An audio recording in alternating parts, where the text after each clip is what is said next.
Luteal phase होती है वो हमेशा कांस्टेंट होती है।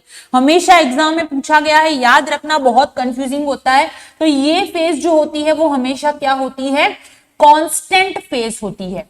कांस्टेंट फेज होती है कौन सी, जो 15 to 18 डेज में होती है, ल्यूटियल या सिक्रेटरी फेज होती है, which is always constant in any woman, any type of menstrual cycle.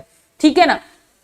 इसीलिए हम अगर किसी को हमें बताना है कि ओवुलेशन कब होगा, ठीक है, तो मेंस्ट्रुअल साइकिल आने के बिफोर 14 डेज ऐसा हमें बोलना है। ठीक है, यानी कि 14 दिन पहले before menstrual cycle is the correct answer. ऐसा क्यों बोलते हैं हम लोग कि मेंस्ट्रुअल साइकिल आने के 14 दिन पहले जो पीरियड होता है वो आपका ओवुलेशन का टाइम ड्यूरेशन होता है।